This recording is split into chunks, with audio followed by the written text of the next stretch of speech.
Terlalu sering kita mendengarkan kata-kata seperti ini. Sudah takdir saya memang untuk gagal di usaha ini. Sudah nasib saya untuk tidak berhasil. Takdir saya memang untuk jadi orang yang biasa-biasa saja. Ada hal yang memang terjadi di luar kendali atau kontrol kita. Dan kita memang tidak bisa berbuat apa-apa dengan hal tersebut. Karena itu terjadi atas kehendak Sang Maha Pencipta. Kita tidak bisa memilih dari rahim siapa kita dilahirkan, kita tidak bisa memilih siapa orang tua kita, bagaimana bentuk wajah kita, dan lain-lain. Semua terjadi di luar kendali kita.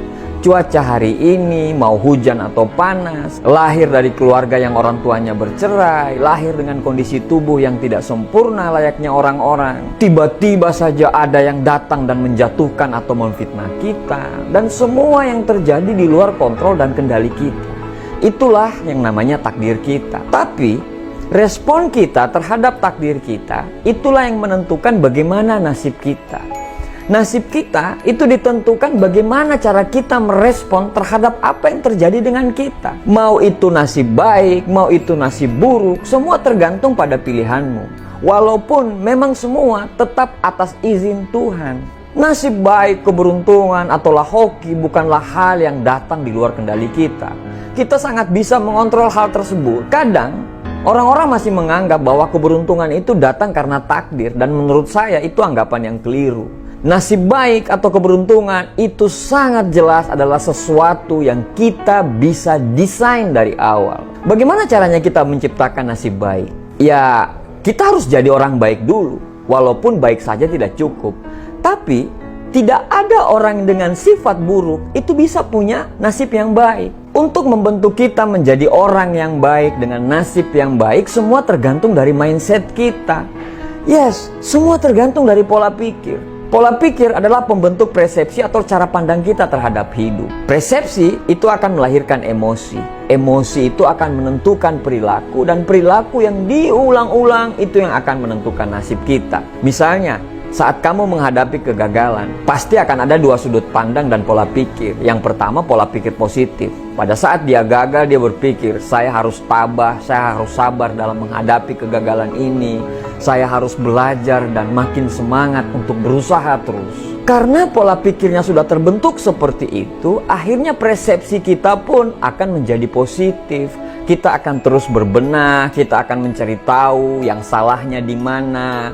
Kita akan mencari tahu kenapa kita gagal. Akhirnya persepsi yang positif itu akan melahirkan emosi yang positif pula. Kita tidak gampang baper atau marah terhadap orang lain karena kita sibuk berbenah dan sibuk mengevaluasi kenapa kita harus gagal.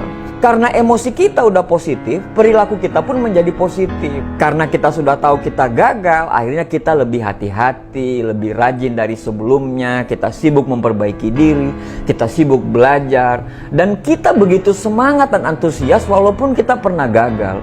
Begitu terus, diulang-ulang terus, hari demi hari, sampai akhirnya nasib baik pun akan datang menghampirimu. Berbeda dengan orang yang punya pola pikir negatif. Pada saat dia menghadapi kegagalan, dia mengatakan, sudah nasib saya untuk gagal. Keberuntungan tidak berpihak kepada saya. Ya sudahlah, biarkanlah saja.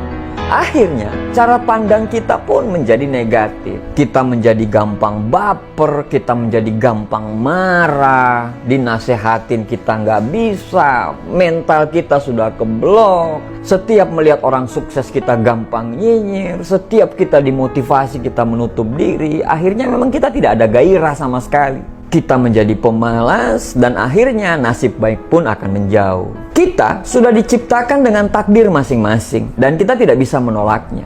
Akan tetapi nasib yang terjadi pada kita, entah itu nasib baik atau nasib buruk, adalah respon kita terhadap apa yang terjadi. Hidup ini akan selalu dihadapkan pada dua pilihan. Yang pertama, kita bisa memilih untuk meratapi nasib dan memilih untuk percaya bahwa kita tidak mampu merubah keadaan. Dan kemudian kita hidup terpuruk sampai akhir hayat. Atau ada pilihan yang kedua, yaitu berusaha merubah nasib sehingga kita berpeluang untuk mendapatkan apa yang kita inginkan. Pada saat kita memilih untuk tidak berusaha, kita sudah gagal. Tapi pada saat kita memilih untuk terus berjuang, memang pada saat kita berusaha, tidak ada jaminan kita untuk berhasil.